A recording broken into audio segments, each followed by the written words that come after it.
Mikuš. Zálešák sa mu tam ponúkol vo voľnom priestore a bol faulovaný. Minútová presilová hra 5 proti 3. Prospekt domáceho mužstva.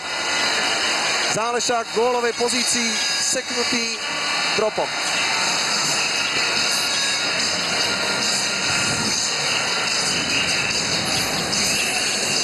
Skalica sa veľmi dobre dostala do pásma. Dropovi nič iné nezostávalo. Už bola len snaha o nenápadnú ručnú brzdu. Nebola to nejaká zabíjacká sekera, ale niečo tam bolo. Bolo to pri zakončení, takže správne.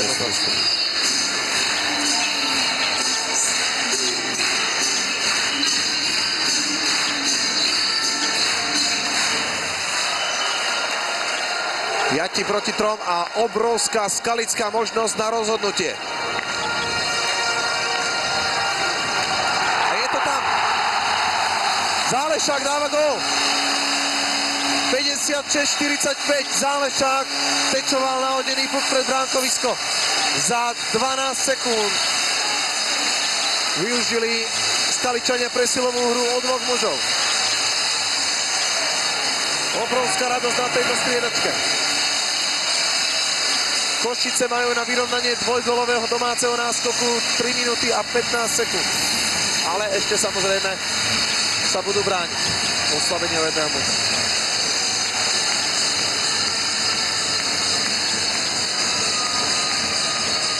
Kocák tam odplačil. Vidíme príravku na Lišťaka a Lišťak to... Kocák odplačil Javina. Teraz to uvidíme. No, tam bol ešte Šterbák a ten si nepokryl Zálešaka.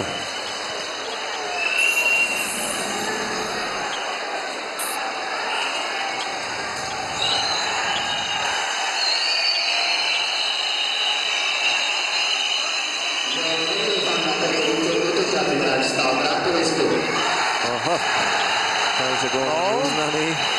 Gól nebol uznaný. No.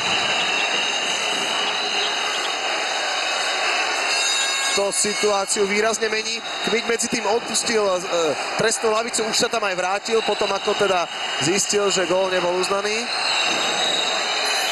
No tak sa na to pozrieme ešte raz. Tak, Fúha. myslím, že čistý gól. Tak ale toto je veľmi nesprávne rozhodnutie. Neviem, či on môže pozerať video. No, postavenie bránkovisku nie. Nie, no tak je to veľká smola, ale si myslím, že čistý gól tam ani náznak nebol. Ani náhodou.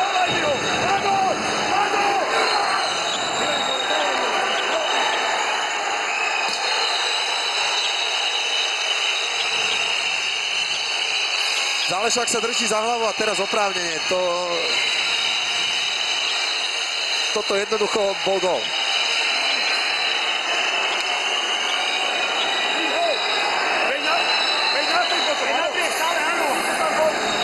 Teraz to perfektne vidíme, tam není, nohy sú úplne vonku.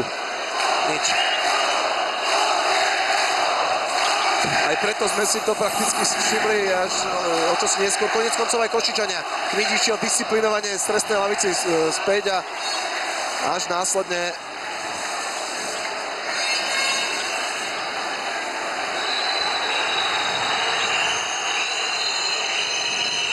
sa to vyvrbilo všetko tak, ako sa to vyvrbilo. Takže 3-2. To mení výrazne situáciu. Samozrejme, pokračuje presilovka Skalice 5 proti 3. To je jednoznačné.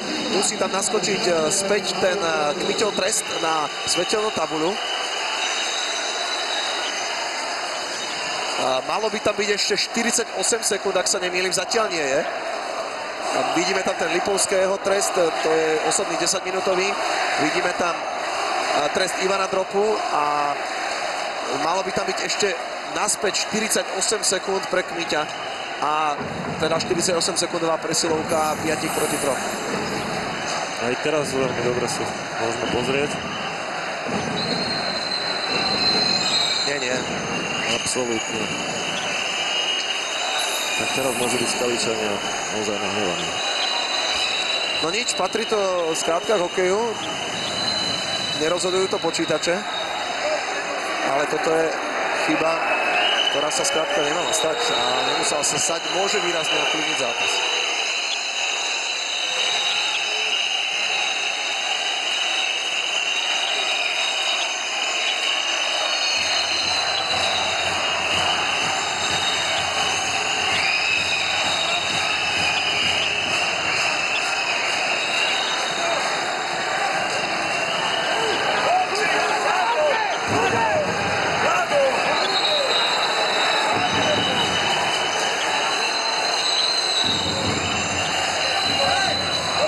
Tak a teraz sa musí ešte upratovať.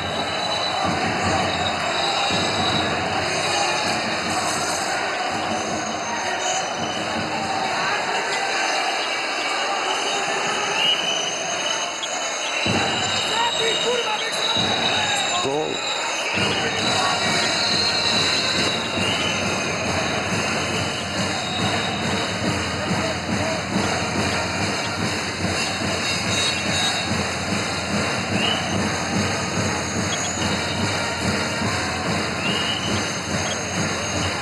Takto sa hrať nebude. Keď tam bude toľko s prepáčením bordelu na ľadovej ploche, to nepôjde. Aj tieto debaty sú už v tejto chvíli skrátka zbytočné, hoci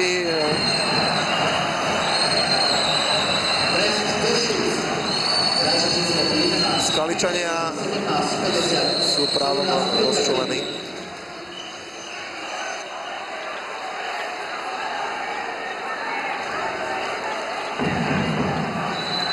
Jenčík sa už o chvíľu bude môcť zapojiť do hry.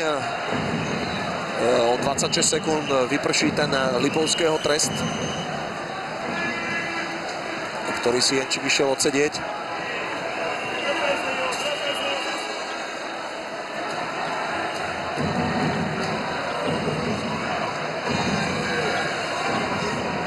Tak uvidíme, či sa podarí časomeračom tam nahodiť späť ten Kmiťov trest, alebo či sa bude merať ručne. Zrejme tá druhá alternatíva. V každom prípade vieme, že 48 sekúnd, presne keď bude z dropovho trestu zostávať minúta do konca, tak to by mal byť koniec presilovky 5 proti 3.